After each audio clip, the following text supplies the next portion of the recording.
Welcome to KRSM 98.9 Radio for All. This is Youth Frequency. I'm Addie, joined by DJ Air Out and Jada.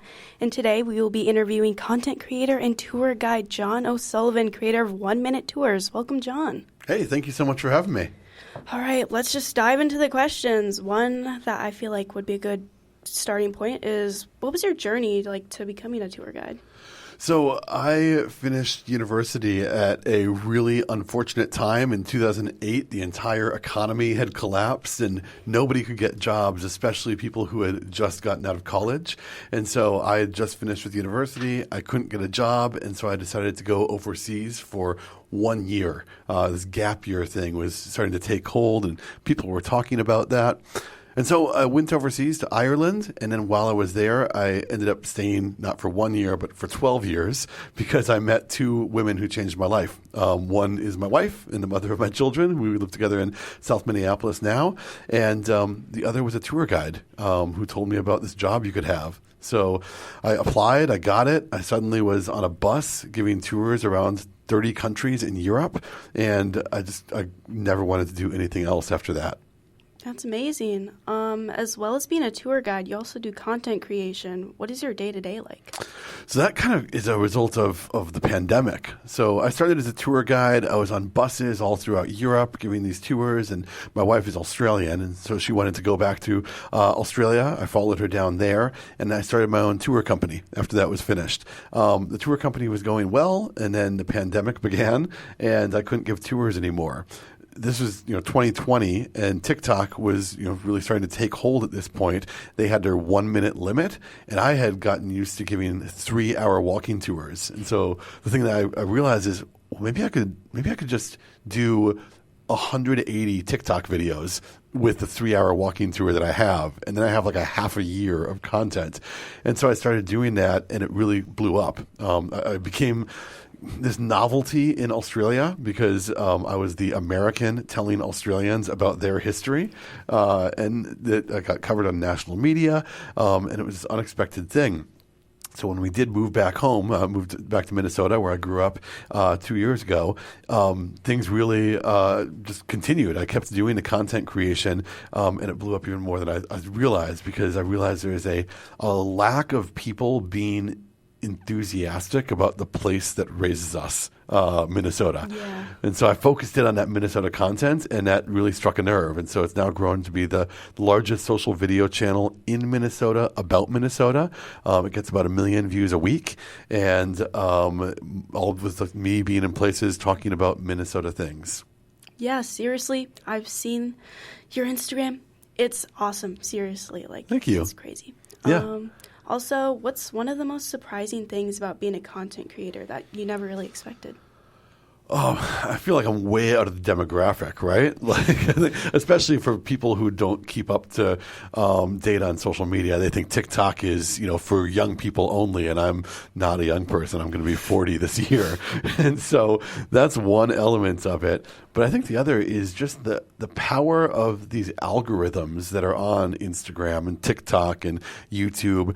They allow for content to be shared at such a massive scale at a local level, because the way that this thing has gotten big is that people, they really like to see content about places that they go to.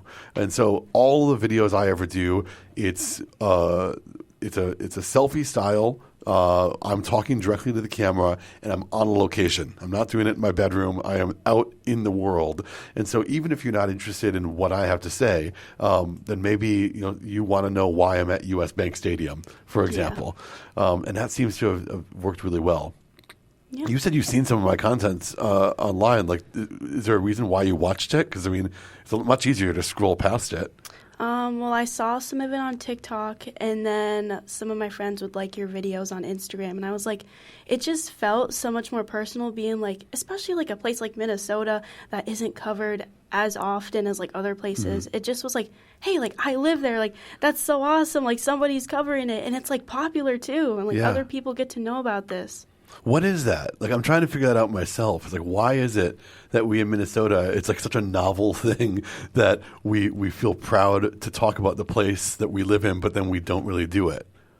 I don't even know where to start with that. I just feel I don't know actually, but I feel like with your content, it's just like it makes me more proud to like share the information that I learn about Minnesota and just like be more proud of where I'm from. Just be like, this is Minnesota. Yeah. I live in the Midwest. Yeah. And like it's actually pretty cool.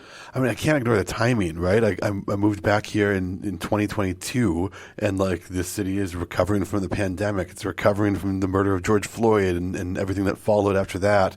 And so I think it's a time at which there is a lack of pride maybe for where we live. And I don't think anyone likes that. You talk to people who live in other places like New York or Philadelphia, and they won't stop talking about how great their place is.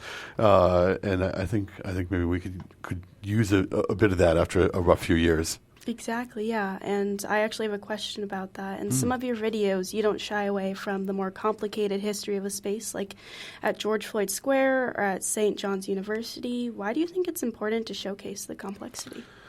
Oh, yeah, it's a great question because like that's the world we live in. I've done videos from George Floyd Square, which is very much in conversation right now. In fact, we have a election this year for the mayor, and I suspect that's going to be one of the big issues that we're talking about. And at St. John's University, a place that I know and love, I went there. It was my university.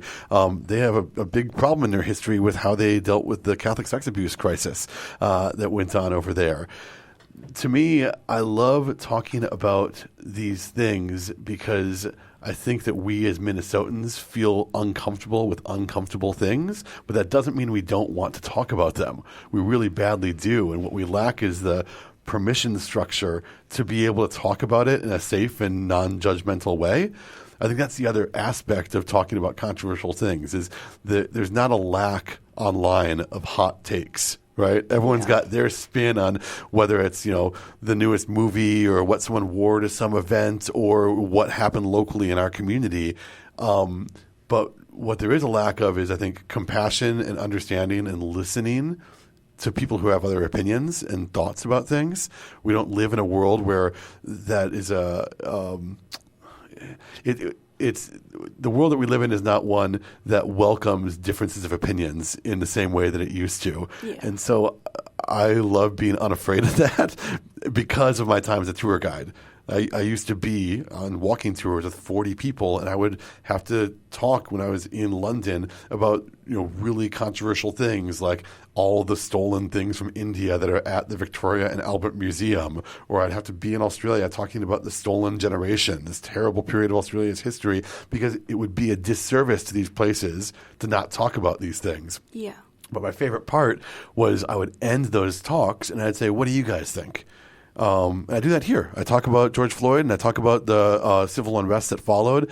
And, my favorite part of it is opening it up for other people because they almost, especially because I have mixed groups. When I give walking tours, it'll be 12 people and like 2 will be from Texas and 2 from Japan and 2 from Florida and 2 from New York.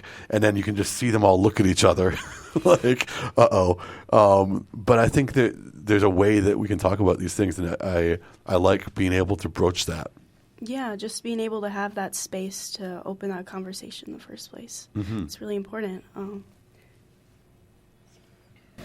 What places within Minnesota do you believe have the most interesting historic backgrounds? What places have the most interesting historic backgrounds? Let me understand your question better. Are you wondering about like geography or about times? What? Tell me more about your question. Times. Yeah. My favorite thing to talk about is before 1819. And the reason for that is, just within the last year, we've changed our flag here in Minnesota.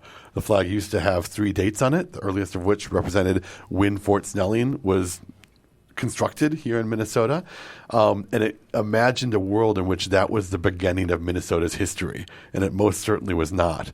There's a period of time in Minnesota when French voyageurs were working in concert with the Ojibwe and Dakota people, and they were having this incredible collaboration with one another. And when you get to a couple centuries after the beginning of this collaboration, the story turns much more sour when we talk about the U.S.-Dakota War. And myself being from Mankato, a place where the war came to a horrible end, that was a really dark thing to talk about. And it seems like when we talked about indigenous Minnesota, it just ended up being about sad, unhappy things. And yet, going a little bit before then, to the 1600s and 1700s, it's this other version of how the pioneers could have engaged and interacted with the indigenous Minnesotans, where they were working together to trap beaver pelts and in exchange for European goods. And so I like talking about that because I think that when people talk about Minnesota history, it's like they start with the 1800s and it goes for thousands of years before that. Yeah. What's a fact about Minneapolis everyone should know? Oh, man. Fact about Minneapolis everyone should know. My favorite one recently is just where it comes from.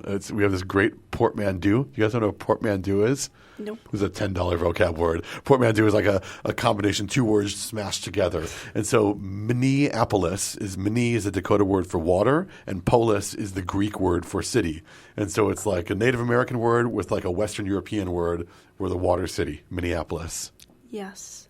Also, I was wondering, why do you think it's important to preserve historic buildings and stories within Minnesota? Oh man, we have such a rough history with that, with the way that we have not preserved our historic buildings over here. In the 1960s, there's this period called urban renewal, and this is a time when everyone was looking to find a way to make our city new in the post-war era. And so we used to have this beautiful building called the Gateway Building. And you'll know it now. It's over at 4th and 3rd in downtown Minneapolis. And it's a big, ugly parking garage. And what used to be there was a beautiful Victorian building that had offices and shops in it. But they tore it down because the new way was these mid-century buildings, which to my eye are not nearly as attractive.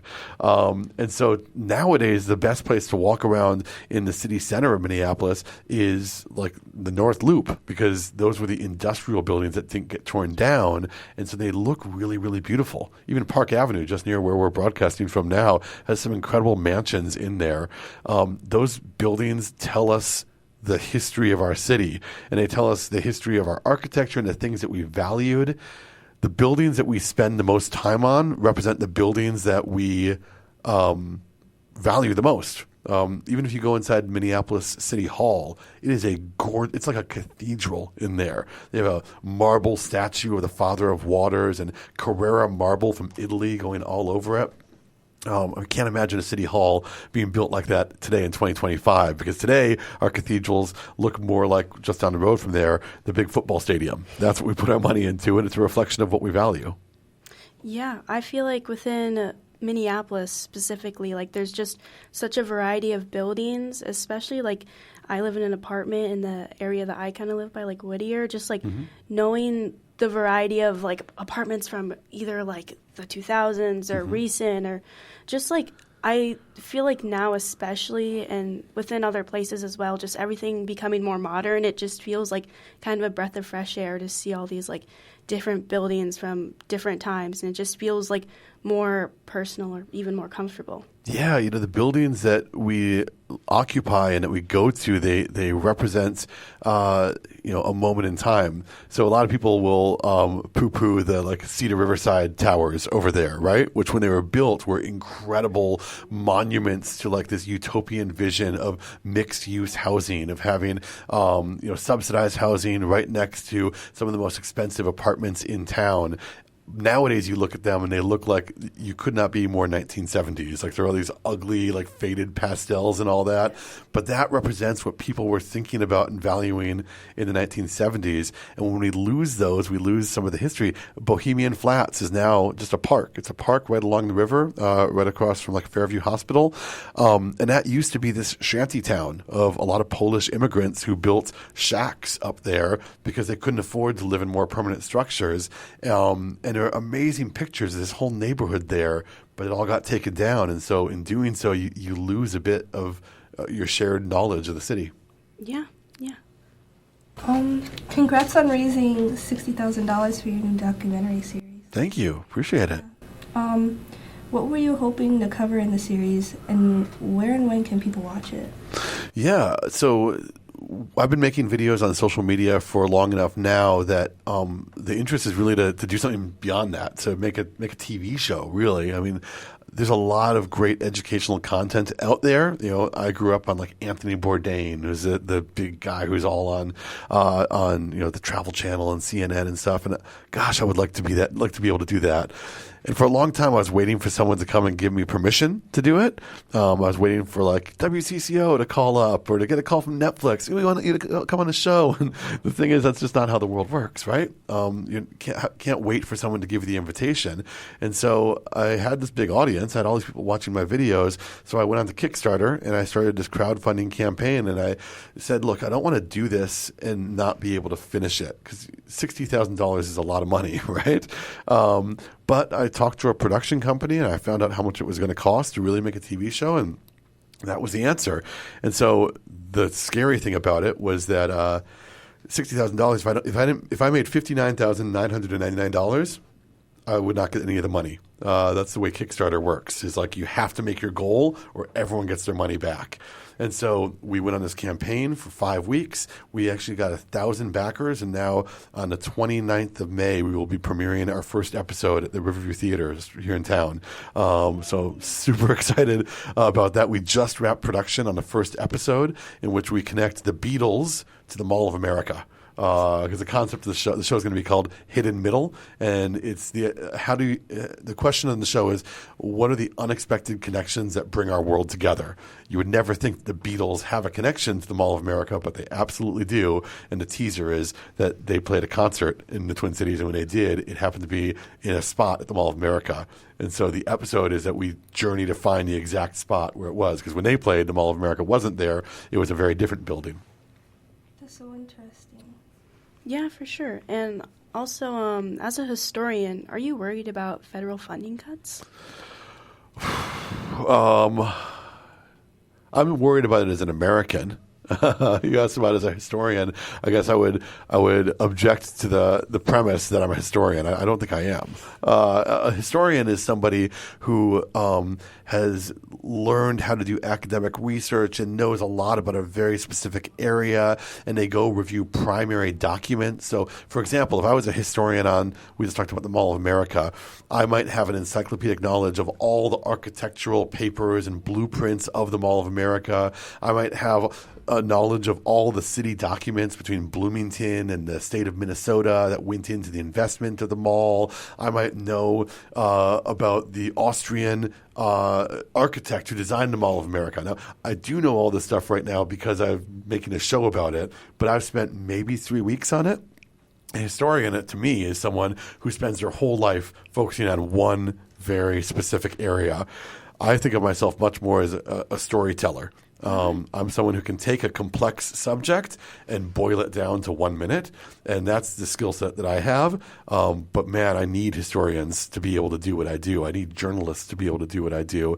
And I'm really concerned about the funding cuts at the federal level because it doesn't let those people do what they do. And so what's going to happen is I'm going to keep telling stories, but I'm going to have less sources to rely on. And so I might be able to polish it up and make it look good on camera, but we won't get as much of the underlying information that I need to get new insights on things. Yeah. I feel like when you phrase it like that, a storyteller, and I feel like just that importance, and it's like for you to be able to boil it down to 1 minute, or even just to like share that information in a very accessible way that anyone can learn about this stuff is so important. Like, I just think it's such an amazing thing, and definitely not a skill that everyone can have. So, thank you. Yeah, it took me a while to realize this is what I wanted to do. I studied communication, and I was thinking I'd be a journalist when I finished college, or maybe I would be a filmmaker. I couldn't quite figure it out, and only after the fact, all these years later, I've realized the thing that really excites me is just the idea of narrative, the idea that like a story has a drive to it. There's a radio host I like a lot named Ira Glass. He's the host of This American Life, and he has this thing, and he talks about how like stories in and of themselves are compelling. And he does this example where he's like, there's an old man laying in bed in the middle of the night, and it's dark, it's very dark and very quiet. And at 2 a.m. he's bolt awake in bed, and he doesn't know why. And so he sits up and he puts his feet over to the ground, and he slips his right foot into the right slipper and his left foot into the left, and the light switch is on the other side of the room. And so he stands up and he starts making his way to the light switch. I'm talking to you guys, and I see you like kind of leaning in on this story. This is not an interesting story. This is guy wakes up in the middle of the night, and yet the way that we pieced it together in this like linear fashion, this happened, then this happened, then this happened, it naturally makes you want to hear more. And that's what storytelling ultimately is. Yeah. So what's your dream historical site to visit and why? A dream historical site. Gosh, I'd love to do more outside of Minnesota and figure out how stuff connects here. I have a whole list on this. Like, for example, pheasant hunting is a really popular sport where I grew up in southern Minnesota. I didn't really pheasant hunt as a kid, but like I've come to learn about it because I've gotten invited to the governor's pheasant hunting opener for the last few years. And so I've learned in time that pheasants actually don't originate from Minnesota. They're from China. They were imported here from China over a century ago. And so I'd love to go to China and learn about pheasants over there and pheasant hunting and find that connection. But ultimately, to me, it's not like I have a bucket list of here's the stories I want to tell. The thing that I love is just put me anywhere. Like you put me into the middle of a cornfield and I will find a 1-minute tour to give you. I love the challenge. There's always a link. There's always some link to a place that we're at that I can tell you about. Maybe if you dropped me blindfolded into a cornfield in the middle of Minnesota, I'd reach my hand into the soil and I'd look and see if it was Lester soil, which is the state soil of Minnesota. Did you guys know that we have a state soil? Oh, man. We have a state soil. We have a state apple. We have a state muffin. We have a lot of state things here. Blueberry, by the way. And so that would be the thing I would talk about if we were in the middle of a cornfield. There's always something to be gleaned and some interesting thing. So it's not about what is the place I want to go to. It's like I want to challenge someone else to put me in a place and then say, you could never do something here. I bet you I can find a link. Yeah. What are you doing to reach out to youth? Why should youth care about historic spaces? Oh, man, those are two questions at once, aren't they? What am I doing to reach out to youth? I guess right now I'm doing it. Yeah. On this station. I haven't done enough, honestly. Like I landed back here in Minnesota 2 years ago, and I started this thing up, and it's just been the channel blew up, and then I kept doing videos just as I was going about my life, and now I found myself in this place where it's I have a staff. I have 5 people who work for me in downtown Minneapolis, and it's just been kind of trying to keep the thing moving. I'm now at the point where the business is big enough that I would like to turn around and make sure that what I'm doing is representing all of our city that we're in, because I've become this like ambassador to all things Minnesota and Minneapolis. And so it doesn't make sense for me to only be the person on the channel and the only person in the office. I'd like to work more with young people and with not a bunch of white guys, which is what I am. So that's what I'm doing to work with the youth. What was the other question that you had, the second half of it? Why should youth care about historic spaces? I mean, I guess we all should care about historic spaces because there's a concept of intergenerational equity that we should have the same or better experience than those who came before us, and we should create a world where the people who come after us will have it better.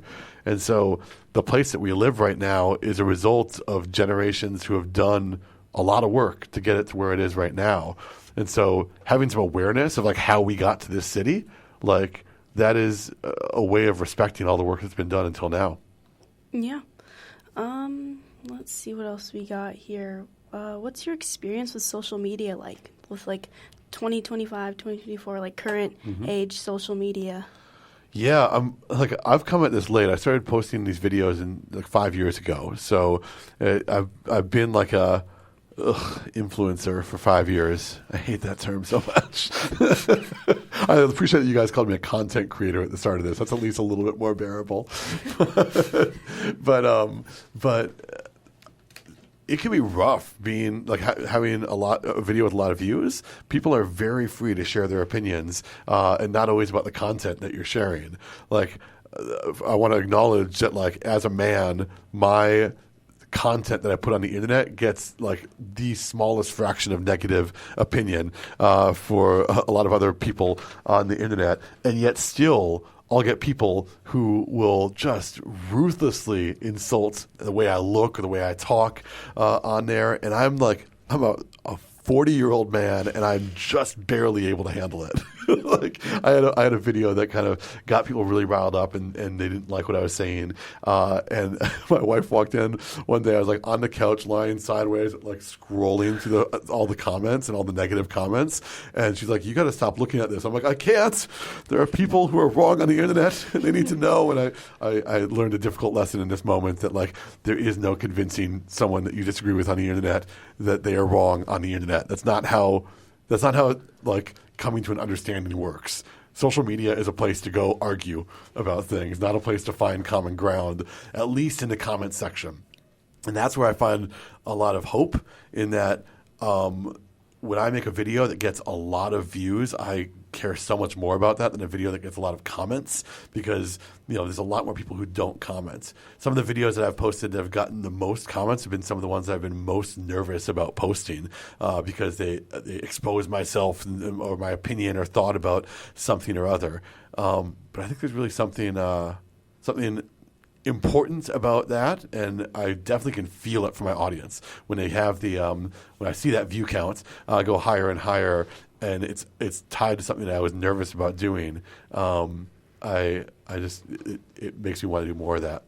Yeah, and I feel like kind of what you said about like the hate, especially now, just because I feel like there's so much more hate, like when it comes to social media, and just like that, I guess, sense of like being anonymous, being I can share whatever I want, like I can comment whatever I want, and just not facing like not being able to tie a face to an account, I guess, or comment. How do you guys deal with this? Because you're like, what I understand about your generation is that there's a little bit of a rejection of social media. Facebook isn't cool anymore, at least amongst younger people. Am I right about that? Yeah. Yeah. Like, do you use it's much more direct messaging and group chats nowadays, isn't it? Yeah, I think use social media all the time. Do you really? Same. What platforms? Either TikTok, Instagram, or Snapchat. Yeah. And do you post stuff of your own, or do you engage with other people's content? Both. Yeah. Interesting. And do you have a big audience? No. Yeah. 'Cause it's such an interesting thing learning about the generational shifts. Because when I was in college, Facebook came out. Facebook came to St. John's, St. Ben's in 2005, and it used to be that to get on Facebook, you had to have a college email address, and so only students had these email addresses. So that meant that it was only a space for people who basically were 18 to 24 years old, and so that made it a really interesting spot. That it was exclusive, and then as it got everyone was like, "Oh God, my mom's on Facebook. This is the worst," and then it changed everything about it. And also in this period with Instagram, the whole thing that was so interesting about Instagram is the filters that they added on there in the early days of 2008, 2009, 2010. The cameras on our phones were terrible, and so those filters allowed these awful photos to look kind of good. All of a sudden, the sepia tone on there made it look like it was a real Polaroid or something. And so that turned us into a generation, my generation, the millennials. Millennials were all like, "Oh my gosh, I'm going to make the most perfect curated image that I possibly can." And that's what's so interesting to me about Gen Z is Gen Z has seen that and then flipped the script on it. Is now it's not about the perfect curated image, the motif, the aesthetic that I see amongst a lot of Gen Z TikTok stuff is the shot looking up the nostrils. Like someone's talking to the camera and they're laying in bed and they're not caring about the framing of it because it's authenticity, it's real. But then at some point, I imagine it becomes performed authenticity. It becomes not a genuine authenticity, and it's like, let me be like the other people were, and then it's back to the same place as 2009 Instagram. That's wild to me. Yeah. Thank you, John. We're going to take a quick break for a segment we call Street Frequency, where we get the opinions of folks on the street. Up next is an interview conducted by our KRSM intern AK, where she asks teens in Minneapolis and St. Paul what they wish to see from politicians and their peers. Recall I'm 17 years old and I go to De La Salle High School. I wish people in power cared about the lower class. On both sides, Democrats, Republicans, I feel like they don't care anymore. I think the only people who will or do care are the ones that are fighting for change. And so I wish they truly cared about us and like asked us how we felt and what we want to do. With this presidency and just the world that it is in general, we need to be more educated than ever so we don't forget, and we can teach others about this so they don't forget. So when the time comes, we know what to do. I'm Shay. I'm 17, and I go to Cooper Senior High School. What I wish they were doing, I won't say what I wish they were doing, I would say what I wish they were feeling. I wish they had more sympathy for the lower and middle class, because it just seems like they're just trying to pay into the higher class and fill their needs rather than the people who actually need it. So just care and sympathy. There's not much we can do as youth, especially since I'm under 18. But just speaking up, trying to protest, trying to get the word out there of what he's doing and how we can come together and go against what he's doing. It probably won't happen, but I hope that people are going to stand up with the innocent lives being killed in Gaza. The higher you are up in power, the more closed-minded you get, which is really sad. Education-wise, I'm afraid that I will have to start paying for my education if I do prolong my degree because Trump is in office. So I just wish that would not happen. Sarah, 18, and then University of Minnesota, Twin Cities. All right, we're back from the break. Yep. I realize we're gonna have questions. Oh, all right. Okay. Let's start with some more questions. This is from one of our other interns, Ella, and Ella is wondering, do you know of any historically haunted places within Minnesota? You know, there's a lot of ghost tours and ghost history that you can do over here. I've always rejected it because I don't like...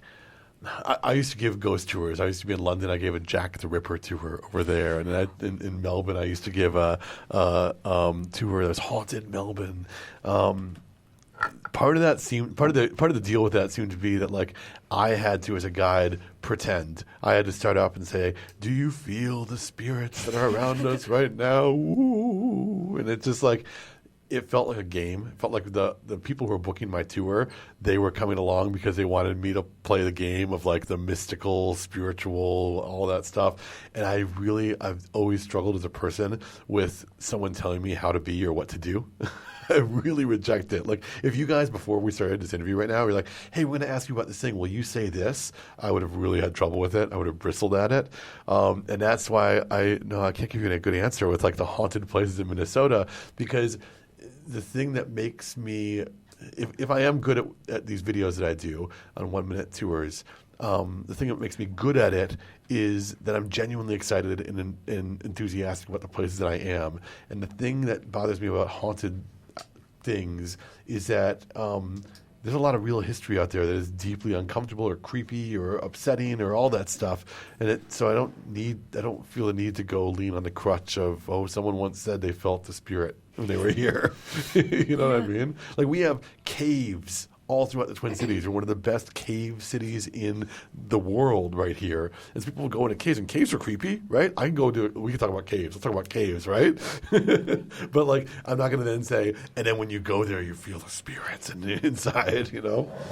No, yeah, kind of to bounce off from that, yeah, caves. There's a lot to talk about with caves. I've been to a few myself, and I don't really think they're that scary. I feel like knowing, like, there's just such a scene of, like, caves and underground places, and I guess the entire thing of, like, urban exploring, just that, like, really, like, exploring those places really made me realize that Minnesota has so much to offer than just above ground, I guess. One of the early videos I did that really took off was on Carver's Cave, or Wakan Teepee is the Dakota name for it, and it's this cave in east of downtown St. Paul, that like people used to have ragers in. They'd have massive parties in, and it'd be a huge thing. And when I posted it, like half the comments were like, "Oh my God, I had the biggest parties there in the '90s." They bricked it over, and so you can't go in there anymore. And so it's there's a lot of caves that they get so much notoriety they have to be closed up, but you couldn't possibly do all of them because there's so many of them. It's a soft sandstone we have here in Minnesota, and the Mississippi and the Minnesota rivers that water carves into them, and it creates lots of opportunities for urban exploring, as you say.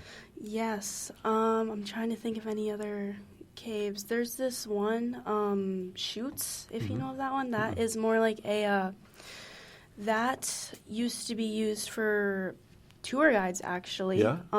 Before it collapsed completely. Yeah. I don't exactly remember vaguely all the history, but used as like to give people tours of this cave. Just bring a boat in and kind of raft through it and tell people about it before it collapsed.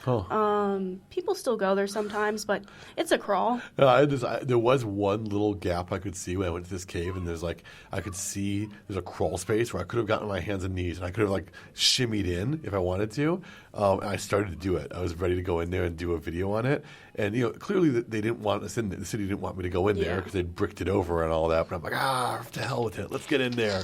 And the thing is, like, as I was going to do that, like, I was actually on a walk with my wife and my, at the time, 1-year-old son, and I'm like, I'm too old for this. I can't do this anymore. Like, I can't take that risk, right? Because I don't know the structural integrity of this cave. You talked about the cave could just collapse, and like, I'm a grown man now. I can't do it anymore.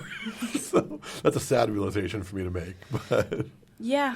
Also, another kind of like bouncing off that question, just wondering about like, there's also a lot of abandoned places in Minnesota. Do you have any like ones that like stick out to you? Like, I'm trying to think of some ones off the top of my head. I mean, there's the Ford plant now that's abandoned. There's a part of Ham's Brewery as well, and there's also caves tied to those too, which is awesome. there are whole ghost towns here in Minnesota. I mean, there's this crazy one. So the definition of a ghost town is like a town that no one lives in anymore, so there's just structures and nothing else. And there's one up just near Hibbing, Minnesota, in Iron Country, where there's all the mining. And there's this great Simpsons episode where they're mining, and they make the pit where they're mining bigger and bigger and bigger, and it hits Springfield. And so they pick up all of Springfield, put it on wheels, and move it 5 miles down the road. That literally happens just outside Hibbing, Minnesota. And so you can go to this place where all the houses used to be, and now the pit just is encroaching on the town. And they have all the street lights and street signs and the paved roads still there, but none of the houses, because the houses were all moved down the road. It's so strange. Oh my gosh. Yeah, I think when it comes to abandoned places, just the fact of like knowing and even like visiting, being there physically and just realizing like this used to be like people used to live here. This used to, not even just with that, or like it could tie to like also like factories. Like I visited Detroit once, just the abundance of like not even just factories but churches and like even like wrestling rings and like just so much variety, and knowing that people used to go here, people used to live here, people used to work here. They spent like a majority of their lives working in these factories that are now just abandoned and lay here dormant. Yeah. Absolutely. I just went to, this morning I was actually giving a tour of St. Paul, and I was inside the Cathedral of St. Paul. And that building, it looks like this incredible, like, European cathedral. It took 13 years to build. It opened in 1913. And I'm in there, and I'm just marveling at, like, the work that went into that. Over a decade of time, people spent in there making this incredible building, and now it's just a place that I'm on a tour. I'm like, hey, look at this building. All right, let's go. And it's like we give it 5 minutes of our time when it spent, years of people's lives. Yeah. Let's see what else we got. Why do you think sharing knowledge about where you're from is important? It's not. It's not that important. I mean, it's not. I can sound really self-important about it, but ultimately, the thing that's important, I think, is pursuing the things that we're interested in, right? Like, I happen to be interested in this thing, and I share it with other people, and they seem to like it as well. I have a buddy of mine who I follow on social media, who I'll plug in right now. His Instagram is Jason the Painter. And all he does is he paints houses for a living. He's an interior painter. He works usually in like old mansions, and he does like historic paintings. I mean, literally, there's a term for how boring it is to watch paint dry, right? And yet his Instagram is so interesting of watching painting techniques because he's genuinely passionate about it. He's genuinely fired up about it. I'm attracted to people who have a passion for something.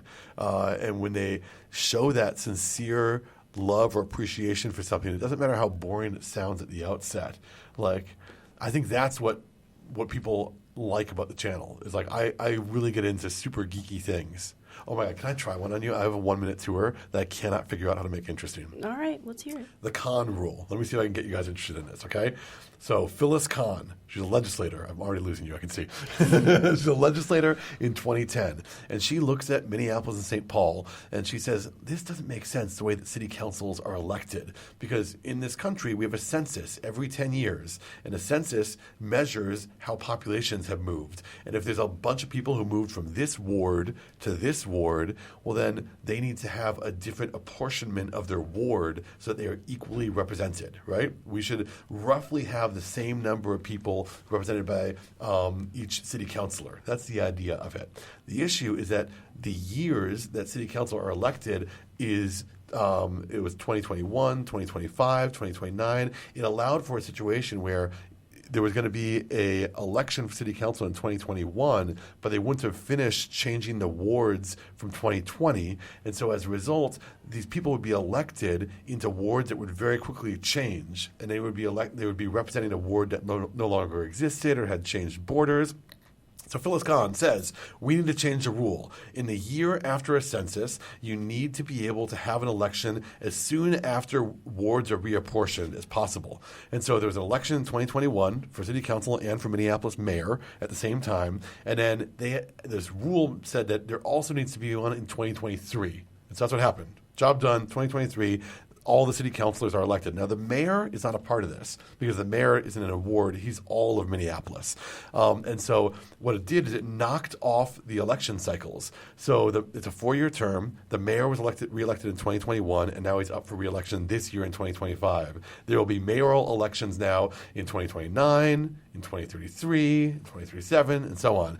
But the city councilors are going to be off that by 2 years. So city council now is going to be 2023. And it's going to be off by, it's going to make it so that the mayor and the city council were never elected in the same cycle. And that's a problem because we're already having an off year. We elect our leadership here in the city in odd numbered years. And so no one's paying attention anyway. And now they have to go to more elections, double the elections, because you elect the mayor in 1 year and 2 years later, the council and the mayor and the council. So the city council said, all right, let's fix this. We're going to fix it. We're going to have a 2-year term, even though our terms are normally 4 years, 2-year from 2021 to 2023. Then we're going to have a second 2-year term from 2023 to 2025. And then in 2025, that is when we're going to have a 4-year term. And it will be aligned with the mayors. And boom, everything is right with the world again. And that works until the year 2041 when we have the same problem. And so what we have with our city council now is city councilors serve 4-year terms, 4 years, 4 years, 4 years, 4 years, and then they have to serve 2-year terms, 2 years, 2 years. 4, 4, 4, 4, 2, 2. 4, 4, 4, 4, 2, 2. And so when you go to the city council's website, they actually have it projected out into the year 2100. So we are looking like 60 years into the future. They have projected out when the elections are going to be, and all because of this woman, Phyllis Khan, in 2010. Whew. That was rough. That was not good. That was boring. I mean, some parts had me. I'll say that. What part had you? Help me. So I need your help. What part was interesting? I think just knowing how prepared they are, and also just the differing wavelengths that you would think, oh, they'd be lined up. No. Yeah. And then also just, like I said, just preparing all the way up to like 60 years. Yeah. Right? Yes. Are you guys aware of like politics in the city here? Like, do you know who your city councilor is? No. No, I saw a head nod over there. You know yours? No? Okay. I'm just curious about it. It's like so this is that year. Now we're going to have everyone running for election at the same time. The mayoral election is just kicking off right now. And so it's going to be super interesting to see if people pay attention to it or not. Are any of you going to be able to vote in November? Are any of you 18 by November? Yeah. Who is? Sorry? Yes. Yes, you can? All right. Yes, because I turn 18 in June. So you can do it. You live in Minneapolis? Yes. All right. So you can do the research. You can have this be your first election. Vote for mayor. Are you prepared to make an endorsement? No. There's another really interesting thing about this is that the borders of our city are crazy. Minneapolis, St. Paul, our metropolitan area. Do you know what the population of all the metro is? It's 3.2 million. Really? Yeah, we have just under 6 million people in Minnesota. So over half of Minnesotans live in the Twin Cities metro area. 3.2 million. The population of Minneapolis is like 415,000, something like that. And so the reason for that is that we have all these small suburbs. Like, why does Richfield exist? Do we need Richfield? Can we just annex it? You're in Richfield? I'm just thinking. My family lives in Richfield. Okay. We'll let your family live in Richfield. But what if your family could live in Minneapolis and we just make the border go farther? Because that happened once before. Richfield used to go up to Lake Street. Why can't Minneapolis be the capital instead of St. Paul? Right? Why can't they just join them? That's the thing. That's what makes more sense to me. Like you have St. Paul, Minneapolis, Richfield, Bloomington, Falcon Heights, Maple Grove, Maplewood, Edina. Why? It gets to a point. It gets to a point. And that's the thing.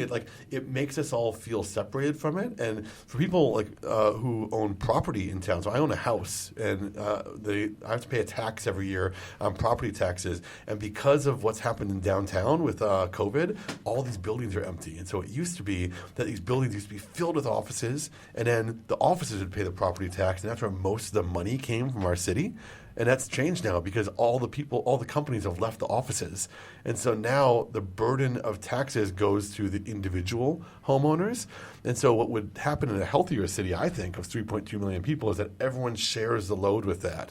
But that's not what happens. Those Richfield people, those Bloomington people, they don't have to feel the burden of this. It's just the Minneapolis people here. And so there's an interesting problem of we are in the 16th largest metropolitan area in the nation.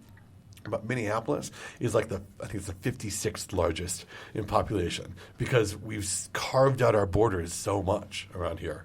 Yeah, and to kind of hop off that with downtown, just being, especially after COVID, just that emptiness, that a place that used to be so bustling, just like looking at old historical photographs and just everyone was down there, to now being empty with mainly just public transportation running through and its occasional community event going on outside. Yeah, it's an issue, isn't it? And I don't know what the solve for it is because we've built all of downtown to house office workers who go to work Monday to Friday from 9 to 5.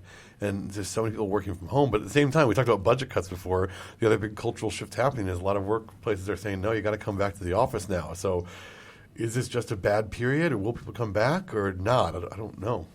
I think only time will tell with this. Yeah.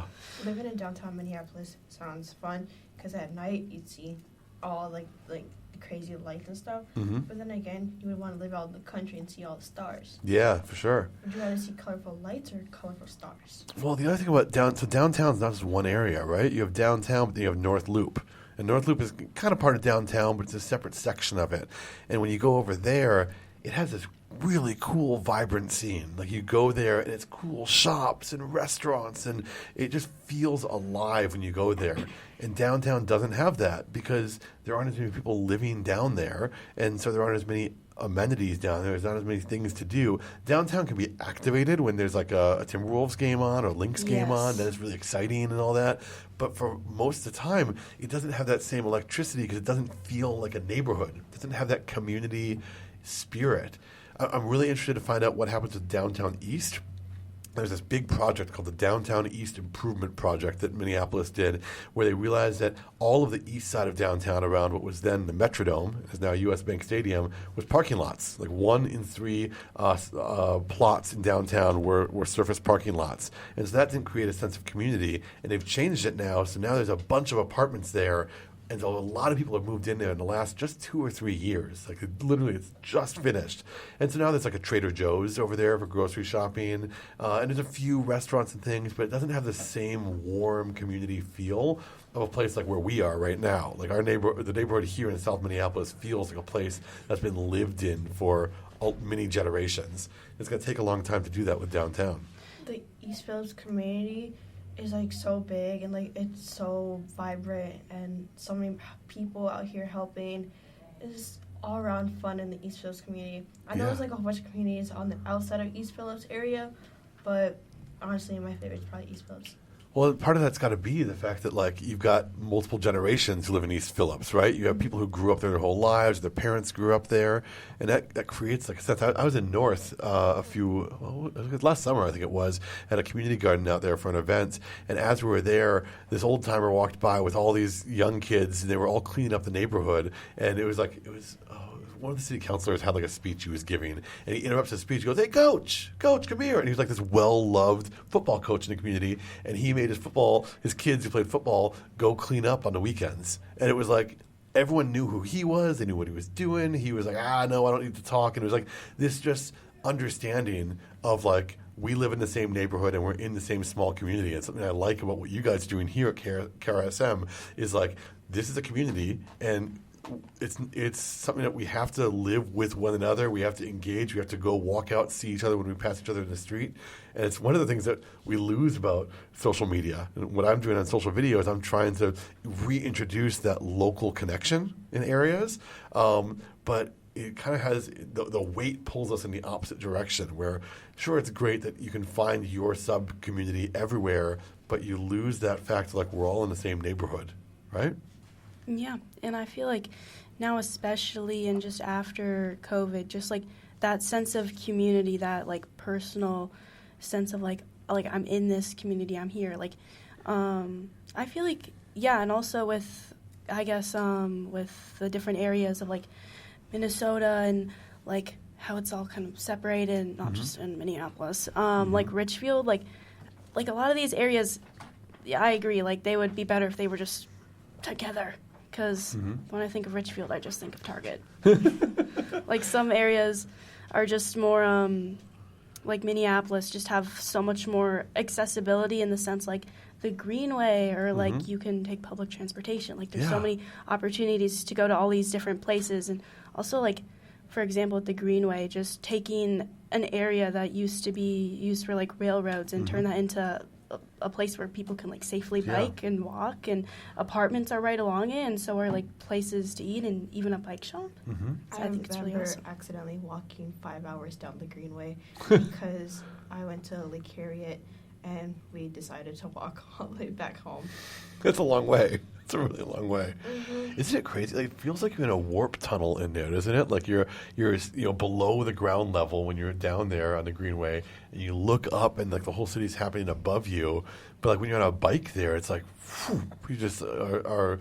It feels like it's a secret passage, I guess. Biking on the Greenway is a lot better than walking, to be honest.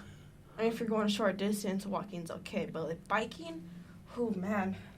I mean, we have so this. Much fun. We have this thing. It's like a lot of people drive here, right? It's very much a driving community, and it wasn't always like this, and it doesn't have to be like this. We've just built our city to allow for that. Like we pride ourselves as being one of the greatest bike communities in the country. But we're not that great. It's not that great. Like, I mean, the Greenway is wonderful, and what they've done to Bryan Avenue is great as well. But you go to places like Amsterdam, and you look at how biking infrastructure is built first, and then cars have to work their way around that, and the way that it creates like a different sense of community. I wonder what that would be like here. But here, it seems like any time that anyone ever proposes the idea of having more bike lanes or putting a bike lane into an area, people just lose their mind over, there won't be enough street parking, or there won't be enough this, and it's something I get really up on my high horse about. It's like, I think we should all have bikes, and we should all bike all the time around here.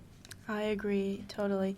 And I feel like when it comes to the Greenway, even just like knowing, like just standing on the Greenway and just looking out and realizing like all those, seeing the same bridges just over and over again, and then like even there being like fences, and just I guess realizing like this, like, trains used to run here. This Yeah. used to be a completely different thing, and just seeing it turn to be how it is now. And obviously, changes could be made, as with anything, but I think, especially last year for me, taking my time, like, over the summer, just going on the Greenway and just being like, this is so amazing. This is so cool to have this here, to have this free and accessible, and anybody can just go on here with any type of bike and just go where they need to go, because you can actually get, like, pretty far with the Greenway.